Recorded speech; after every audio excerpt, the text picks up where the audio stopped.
First question, हाल ही में सेना प्रमुख मनोज पांडे ने कारगिल इंटरनेशनल मैराथन का उद्घाटन कहाँ पर किया है? हाल ही में सेना प्रमुख मनोज पांडे ने कारगिल इंटरनेशनल मैराथन का उद्घाटन कहाँ किया है? लद्दाख में, जम्मू कश्मीर, पंजाब या फिर इनमें से कोई नहीं। तो इस क्वेश्चन का ऑप्शन नंबर ए सही है, लद्दाख में किया है। ठीक है, तो बात हो रही है यहाँ पे कौन थे, सेना प्रमुख कौन है? मनोज पांडे। ठीक है, तो यहाँ पे आज हम जान लेते हैं सेना प्रमुख जो है मनोज पांडे हैं। वायुसेना प्रमुख कौन है? वायुसेना प्रमुख है राकेश भदौरिया।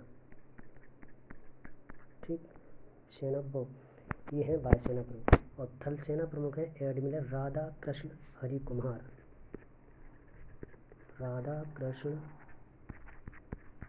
कुमार जो है ये हैं जल सेना प्रमुख। राधा कृष्ण हरि कुमार जो है ये जल सेना प्रमुख है, और राकेश कुमार जो भदौरिया हैं ये हैं वायुसेना प्रमुख। और सेना प्रमुख कौन है? मनोज पांडे। तो इतना इस क्वेश्चन से। ठीक है, अब बात हो रही है कारगिल इंटरनेशनल मैराथन की। तो कारगिल मैराथन जो है ये इस साल जो जीती है वो जीती है जिगमित ने जीती है। जिगमित ने। ये 42 किलोमीटर की दौड़ होती है और यहाँ देश विदेश से 1700 धावक आते हैं। कितने? 1700 धावकों ने भाग लिया है देश विदेश से। विदेशी भी इसमें कुछ भाग लेते हैं। 1700 धावकों ने भाग लिया है और ये 42 किलोमीटर की रेस होती है। ठीक है, और इस साल की जो रेस है वो जीती है जिगमित ने। ठीक, तो इतना क्वेश्चन है। नेक्स्ट क्वेश्चन,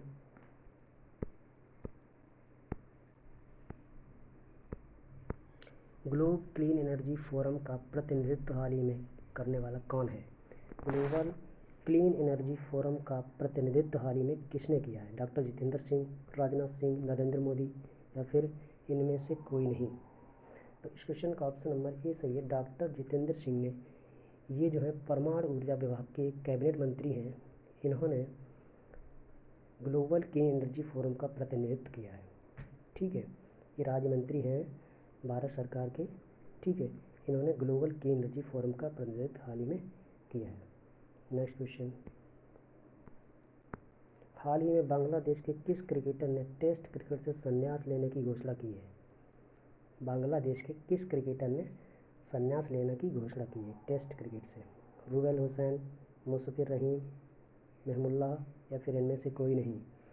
तो इस क्वेश्चन का ऑप्शन नंबर ए सही है, रूबेल हुसैन ने हाल ही में बांग्लादेश के टेस्ट क्रिकेट से संन्यास लेने की घोषणा की है। कौन है? रूबेल हुसैन। बात हो रही है बांग्लादेश की। तो बांग्लादेश की जो राजधानी है वो क्या है? ढाका।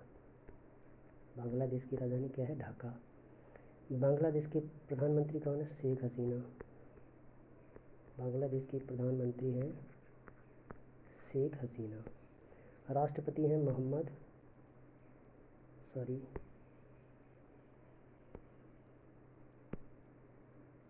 और यहाँ की जो राष्ट्रपति हैं वो है मोहम्मद अब्दुल हामिद। मोहम्मद अब्दुल हामिद जो है वो बांग्लादेश के राष्ट्रपति हैं। ठीक है, बांग्लादेश की जो मुद्रा है वो क्या है? टका। बांग्लादेश की मुद्रा है टका। ठीक, तो इतना इस क्वेश्चन से। नेक्स्ट क्वेश्चन, चीन को पछाड़कर कौन सा देश हाल ही में श्रीलंका के सबसे बड़े ऋणदाता के रूप में उभरा है? अमेरिका, भारत, जापान और पाकिस्तान। चीन को पछाड़कर कौन सा देश हाल ही में श्रीलंका के सबसे बड़े ऋणदाता के रूप में, जिसने श्रीलंका को सबसे ज़्यादा ऋण दिया है, तो वो कौन सा देश है? वो है भारत। क्वेश्चन नंबर बी सही है। इस क्वेश्चन का ऑप्शन नंबर बी सही है। ठीक है, तो चीन को पछाड़कर भारत जो है सबसे ज़्यादा ऋणदाता के रूप में उभरा है। कौन है? भारत। इसको किसने ऋण दिया है? किसको दिया है? श्रीलंका को। ठीक है, तो इसने जो है श्रीलंका को सबसे ज़्यादा ऋण दिया है। ठीक है, चीन को पीछे छोड़ दिया इसने। नेक्स्ट क्वेश्चन, हाल ही में रक्षा मंत्री राजनाथ सिंह ने किस देश की 3 दिवसीय आधिकारिक यात्रा पर गए हैं? रक्षा मंत्री राजनाथ सिंह जो है किस देश की 3 दिवसीय यात्रा पर गए हैं? जापान, रूस, मिस्र या फिर इनमें से कोई नहीं।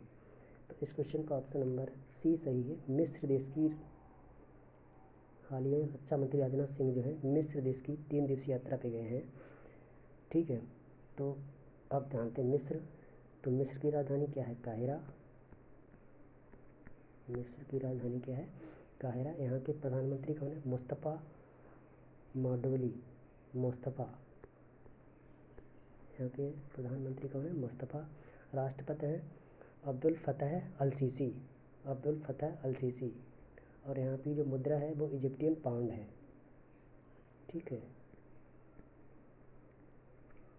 इजिप्टियन पाउंड जो है वो यहाँ की मुद्रा है। ठीक, नेक्स्ट क्वेश्चन। किस राज्य के उपराज्यपाल ने हाल ही में कम्युनिटी पुलिसिंग पहल केयर शुरू की है? पहल बी केयर शुरू की है। किस राज्य के उपराज्यपाल ने हाल ही में कम्युनिटी पुलिसिंग पहल बी केयर शुरू की है? जम्मू कश्मीर, पंजाब, दिल्ली या फिर उत्तर प्रदेश? तो इस क्वेश्चन का ऑप्शन नंबर सी सही है। दिल्ली की उपराज्यपाल ने हाल ही में कम्युनिटी पुलिसिंग पहल बी केयर शुरू की है। ठीक है, तो बात हो रही दिल्ली की उपराज्यपाल कौन है? विनय कुमार सक्सेना। यहाँ के जो उपराज्यपाल हैं विनय कुमार सक्सेना, ये जो है दिल्ली के उपराज्यपाल हैं। ठीक, नेक्स्ट क्वेश्चन। हाल ही में एडोब ने फिग्मा डिज़ाइन प्लेटफॉर्म का कितने मिलियन में अधिग्रहण कर लिया है? एडोब ने फिग्मा डिज़ाइन प्लेटफॉर्म का कितने मिलियन डॉलर में अधिग्रहण कर लिया है? 10 मिलियन, 15 मिलियन, 20 मिलियन या फिर 5 मिलियन? तो इस क्वेश्चन का ऑप्शन नंबर सी सही है। 20 मिलियन डॉलर में एडोब ने फिग्मा डिज़ाइन प्लेटफॉर्म को अधिग्रहण कर लिया है। फिग्मा डिज़ाइन क्या है? एक वेब कोलाबोरेटिव वेब एप्लीकेशन है ये। फिग्मा जो है ये कोलाबोरेटिव वेब एप्लीकेशन है। ठीक है, इसको किसने एडोप कर लिया है? इसको किसने अधिग्रहण कर लिया है? एडोब ने। एडोब ने इसका अधिग्रहण कर लिया कितने में? 20 मिलियन डॉलर में। Next question. अडानी ग्रीन ने किस राज्य में हाल ही में 325 मेगावाट की पवन ऊर्जा परियोजना शुरू की है? ठीक है, मध्य प्रदेश, राजस्थान, गुजरात या फिर मध्य प्रदेश? तो इस क्वेश्चन का ऑप्शन नंबर डी सही है, मध्य प्रदेश। अडानी ग्रीन ने मध्य प्रदेश में 325 मेगावाट की पवन ऊर्जा परियोजना शुरू की है। बात हो रही है मध्य प्रदेश, तो मध्य प्रदेश के चीफ मिनिस्टर कौन है? शिवराज सिंह चौहान। यहाँ के शिवराज सिंह चौहान यहाँ के मुख्यमंत्री हैं। और यहाँ के जो गवर्नर हैं वो राज्यपाल हैं, वो हैं भंगू भाई पटेल। भंगू भाई पटेल जो है वो मध्य प्रदेश के राज्यपाल हैं। Next question. हाल ही में जम्मू कश्मीर में कहाँ पर पहला मल्टीप्लेक्स खुला है? जम्मू कश्मीर में कहाँ पर पहला मल्टीप्लेक्स? श्रीनगर, राजौरी, बांदीपुरा या फिर बारामूला? तो इस क्वेश्चन का ऑप्शन नंबर ए सही है, श्रीनगर में। श्रीनगर में हाल ही में पहला मल्टीप्लेक्स खुला है। ठीक है, मल्टीप्लेक्स खुला है। और इस मल्टीप्लेक्स में सबसे पहली जो फिल्म चलाएगी वो थी लाल सिंह चड्ढा। लाल सिंह चड्ढा का पहला प्रीमियर यहाँ पे हुआ है श्रीनगर में, क्योंकि यहाँ पे पहला मल्टीप्लेक्स खुला है। ठीक है, नेक्स्ट क्वेश्चन। उत्तर प्रदेश के किस शहर में पहली SCO पर्यटन और सांस्कृतिक राजधानी घोषित किया गया है? उत्तर प्रदेश के किस शहर में हाल ही में पहली SCO पर्यटन और सांस्कृतिक राजधानी घोषित किया है? वाराणसी, कानपुर, लखनऊ या फिर गोरखपुर? तो इस क्वेश्चन का ऑप्शन नंबर ए सही है, वाराणसी को SCO पर्यटन और सांस्कृतिक राजधानी घोषित किया है। ठीक है, तो इस क्वेश्चन का ऑप्शन नंबर ए सही है। तो आज की वीडियो में इतना ही, मिलते हैं नेक्स्ट वीडियो में। धन्यवाद।